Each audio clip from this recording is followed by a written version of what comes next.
Hello, welcome back to Online Darts with myself, Jack Garwood, joined by Miss Claire Stamper. How are you, Claire? I'm good, thanks. Are you?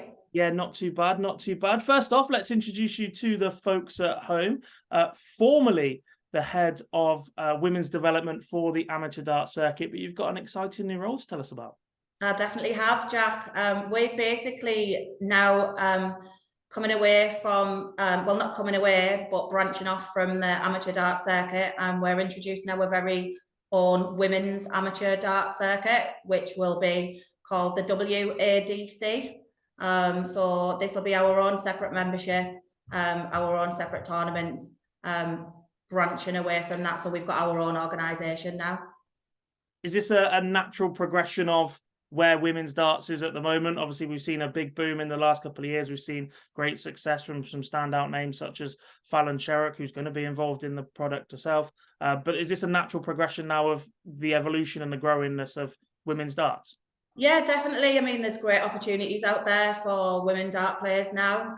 Obviously, Fallon doing what she did at the World Championships. Lisa Ashton, players such as those. Dita Hedman winning the first women's Modis championship just a couple of weeks back. And again, obviously, Bo Greaves. There's more opportunities out there now than what there was when we all first started playing darts many moons ago. We basically just had sort of Super League and a county system. And then a WDF tour, which you had to travel all over the world for. But there's opportunities now, and obviously with the WADC, it is all based in the UK, so there's limited travel. You don't have to travel all over the world picking up rank and points. Sounds brilliant. I mean, you've been, like you said there, you've been involved in darts a long, long time. You've been involved in the county game, but how does this take women's darts to the next level? It's kind of an in-between level to what the PDC is. So when we all play Pub League, Super League, and then we progress to county. And that was pretty much it within the UK, unless you could afford or you had your sponsors to travel all around the world for the WDF, which obviously lots of people don't. They don't have the time off work.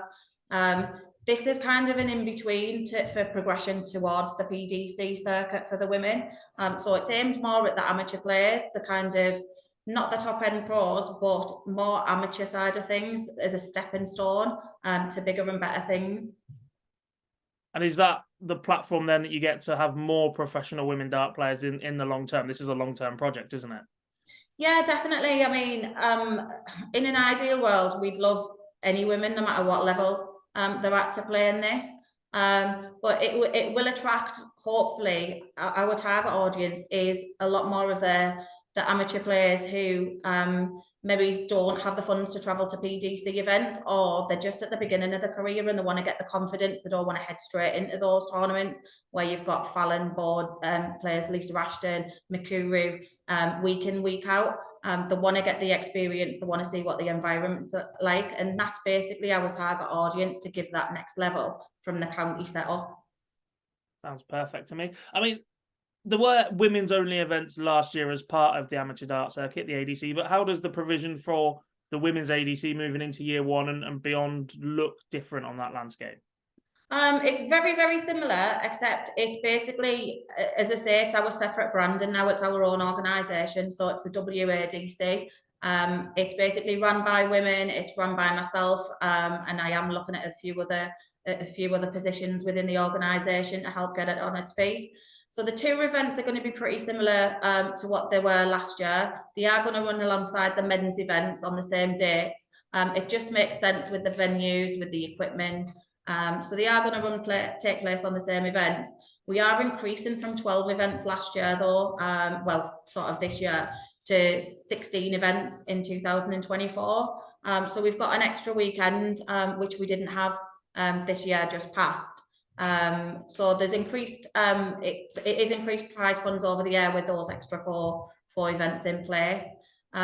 League singles, we are still doing that. The National League singles, they seem to go really well last year, so they can be played at any venue, in any pub. Organisers basically just need to contact me and they can arrange them within their own pubs. Top two from each of them events go through to finals weekend. And then we have some other more exciting stuff in the pipeline, some other events which aren't finalised yet. So those will be released sort of probably January 2024. You're not going to give me some little takeaways now, Claire? Come on. I'm afraid not. Nothing's been signed off yet. So yeah, but that's potentially some more exciting events to be released in January. The ladies can still enter the ADC. So the memberships are going to be different. There's going to be your women's amateur darts membership, and then also the amateur darts. Obviously, women can still play in all of those. They can still play in all the vaults around, and they can still qualify for our women's vault finals via the men's vault events. But there is 2 separate memberships from December the 1st. So basically, that just gives players the best of both worlds, doesn't it? If you want to play that, perhaps increase in standard at that point, and then be in that environment, you can still go and do that whilst learning your trade elsewhere. Exactly, yeah. And the membership's rolling membership. So if the ladies already signed up in the men's membership already, that will roll for 12 months from when they signed up. So they can still be members of both, but the women's entry fee, membership fee, will open on the 1st of December. Get that date in your diary, folks. New socials launching as well. Going to be a WADC platform specifically for definitely. So it is going to be a different product. So we're going to have all our own socials, Twitter, Facebook, website. We're going to have a whole new platform. Everything's going to be separate now. Yeah, keep your eyes out for that, folks. I'm sure that the ADC and affiliated organisations will share those around once they are live, including us here at Online Darts. Let's wrap up then, Claire. We don't need to chat for massively long, but let's talk about some key headlines looking into next year. You said that there is going to be an increase in prize money. Do we have a headline figure to take away? Yeah, so I mean, in total, we're looking at £33,500 prize funds across all 2 events, across all the finals weekends that we're doing. So it is an increase. We've increased in events, as I say, from 12 events to 16. So it's all looking really positive. Sounds absolutely brilliant. Thank you very much for your time today, Claire. We really do appreciate it. As I said to you guys at home watching along, do check out the WADC on social media as soon as those accounts are up and running for all the news. Get involved, spread the news to anybody that might be playing along, especially if you play in a local league. You know some awesome women players that are ready to take that next step. Make sure you put them on to the WADC, or just get involved at any level in particular. Claire, thank you very much for your time today. It's been really great to chat to you. You're welcome. Everything will be released on Friday, the 1st of December at 6 p.m. and that'll be all the announcements on all the socials, as well as the introduction for the links to all the WADC socials as well. And they'll all be live from the 1st of December. There you go. She's done my job for me. Thank you very much for watching, guys. We will speak to you all very, very soon.